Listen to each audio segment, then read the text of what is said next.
Setelah mempelajari materi, kita masuk ke pembahasan soal. Di bawah ini merupakan informasi terkait transaksi yang dilakukan oleh PT Switch On sepanjang tahun 2020. Nah, di sini terdapat 10 transaksi penyesuaian yang terjadi.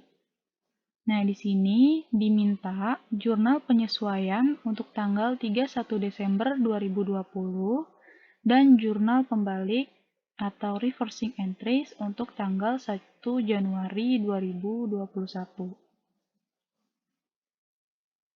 Nah, ini yang pertama, pada tanggal 1 April, perusahaan membayar sewa kantor senilai 90 juta untuk 12 bulan dan dicatat sebagai prepaid rent. Jadi pada saat transaksi terjadi dicatat sebagai aset atau sebagai prepaid. Nah, di sini jurnal penyesuaiannya kita mencari yang sudah menjadi beban atau yang sudah terpakai dengan mendebit rent expense dan mengkredit prepaid rent. Nah, di sini perusahaan membayar pada tanggal 1 April. Jadi, dari tanggal 1 April sampai akhir tahun 31 Desember itu sudah terjadi sebanyak 9 bulan. Jadi, perhitungannya 9 dibagi 12 dikali 90 juta sama dengan 67.500.000. Yang kedua, pada tanggal 1 Juni, perusahaan mengirimkan faktur senilai 38 juta atas jasa yang sudah diberikan namun belum dibayar oleh pelanggan. Nah, ini termasuk ke dalam penyesuaian accrual untuk accrued revenue. Jadi, akunnya itu account receivable dan kreditnya itu service revenue sebesar 38 juta. Nah, karena ini termasuk ke dalam penyesuaian accrual, maka harus dibuatkan jurnal pembalik, yaitu tinggal membalik akun service revenue kita debitkan dan account receivable kita kreditkan. Yang ketiga, pada tanggal 1 Agustus, perusahaan membayar senilai 60 juta untuk publikasi iklan selama 12 bulan dan dicatat sebagai advertising expense. Nah, pada saat terjadi transaksi dicatat sebagai beban. Maka pada saat penyesuaian kita mencari yang masih tersisa. Nah, perusahaan membayar 1 Agustus. Jadi pada tanggal 1 Agustus sampai dengan 31 Desember itu sudah sebanyak 5 bulan yang sudah menjadi beban. Jadi sisanya itu 7 bulan dibagi 12 dikali 60 juta sama dengan 35 juta. Nah, karena ini termasuk ke dalam penyesuaian deferral dengan pendekatan beban pada saat awal transaksi, maka harus dibuatkan jurnal pembalik dengan membalik akun advertising expense di debit dan prepaid advertising di kredit. Yang keempat, perusahaan membeli mesin pada tanggal 1 September yang senilai 100 juta, umur ekonomis 5 tahun, nilai sisa 10 juta. Dan perusahaan menyusutkan mesin tersebut dengan metode straight line atau garis lurus. Nah, jurnal penyesuaiannya itu depreciation expense debit dan kreditnya accumulated depreciation. Nah, di sini kita tambahkan akun mesin. Nah, perhitungannya itu karena straight line, jadi kita harus mengurangi dengan nilai sisa. Jadi 100 juta dikurang 10 juta dibagi 5, yaitu umur ekonomis selama 5 tahun.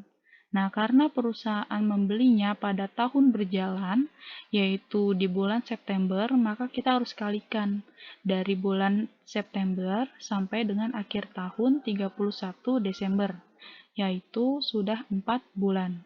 Jadi dikali 4 per 12, sama dengan 6 juta. Yang kelima, pada tanggal 31 Oktober, perusahaan menerima sewa sebesar 180 juta untuk 6 bulan dan dicatat sebagai rent revenue. Nah, di sini jurnal penyesuaiannya itu pada saat terjadi transaksi di awal dicatat sebagai pendapatan. Maka pada saat penyesuaian kita masih mencari yang menjadi kewajiban, yaitu mengkredit akun unearned revenue. Nah, unearned revenue ini adalah akun utang. Jadi kita masih mencari yang menjadi utang. Nah, perhitungannya itu perusahaan menerima 31 Oktober sampai ke 31 Desember itu sudah 2 bulan. Maka sisanya adalah 4 bulan. 4/6 dikali 180 juta sama dengan 120 juta. Nah, karena penyesuaian ini termasuk ke dalam deferral dengan pendekatan pendapatan pada awal transaksi, maka perlu dibuatkan jurnal pembalik. Dengan membalik akun unearned revenue kita debitkan dan rent revenue kita kreditkan. Keenam, perusahaan memiliki 18 pekerja yang digaji setiap hari Jumat sebesar 120.000 per hari tiap orang. Sabtu dan Minggu adalah hari libur. Nah, jadi bekerjanya dari hari Senin sampai Jumat dan digaji setiap hari Jumat. Tanggal 31 Desember jatuh pada hari Kamis. Jadi akhir tahun di tahun berjalan itu adalah hari Kamis. Nah, maka jurnal penyesuaiannya itu wage and salaries expense pada wage and salaries payable. Jadi di sini termasuk penyesuaian akrual, yaitu beban yang belum dibayar atau yang masih harus dibayar. Nah, di sini perhitungannya 4 hari dikali 18 orang dikali 120.000. Di sini 4 hari karena pada hari Senin sampai dengan Kamis masih dalam tahun berjalan. Sedangkan hari Jumatnya itu sudah masuk ke tahun selanjutnya. Jadi pada tahun berjalan untuk pembayaran gaji masih dicatat sebagai utang. Nah, karena penyesuaian ini termasuk ke dalam penyesuaian akrual, maka perlu dibuatkan jurnal pembalik. Yang ketujuh, pada tanggal 15 Desember diterbitkan wesel 90 hari, jatuh temponya, bunganya 5% atas pinjaman uang ke bank sebesar 90 juta. Nah, kalau di jurnal penyesuaian terdapat transaksi wesel atau pinjaman uang, maka yang dicatat adalah bunganya, yaitu interest expense. Nah, di sini termasuk penyesuaian ke dalam akrual, karena beban bunga yang belum dibayar oleh perusahaan, yaitu interest expense debit dan interest payable credit. Perhitungannya 5% dikali 90 juta. Nah, karena wesel tersebut dibayar pada pertengahan bulan atau tidak penuh 1 bulan, maka dalam perkalian jangka waktunya itu kita kalikan dengan per hari. Jadi dari tanggal 15 sampai dengan tanggal 31 itu sudah 16 hari. Jadi 16 per 360 dengan asumsi 1 tahun 360 hari. Nah, sama dengan 200.000. Nah, karena ini termasuk penyesuaian akrual, maka perlu dibuatkan jurnal pembalik. Yang kedelapan, tagihan listrik perusahaan telah diterima namun belum dibayarkan sebesar 32.500.000. Nah, ini masih sama, masuk ke penyesuaian dengan kategori akrual dan perlu dibuatkan jurnal pembalik. Nah, akunnya utilities expense, debit, utilities payable, kredit sebesar 32.500.000 sesuai transaksi.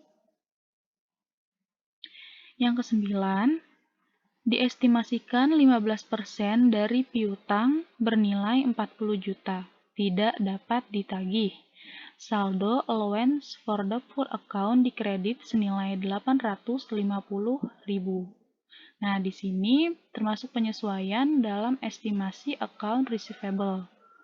Nah, sudah dijelaskan kalau perhitungannya terdapat dua, yaitu dari persentase sales atau persentase account receivable. Nah, karena di sini terdapat kalimat dari piutang, berarti berdasarkan persentase dari account receivable, yaitu 15% dari 40 juta. Nah, metode yang digunakan juga ada dua, ada write-off method dan allowance method. Kalau misalkan dalam transaksi tidak disebutkan metode apa yang digunakan, namun terdapat akun allowance for the full account, diberitahukan terdapat nilai nominalnya dan keberadaannya di kredit atau debit, maka sudah dipastikan bahwa metode yang digunakan adalah metode allowance. Nah, setelah diketahui, kita perhatikan posisi akun tersebut, apakah di kredit atau di debit. Kalau di kredit, nantinya akan mengurangi hasil dari perkalian persentase dengan nilai nominal piutang. Sedangkan di debit sebaliknya akan menambah. Nah, di sini perhitungannya 15% dikali 40 juta dikurangi 850.000.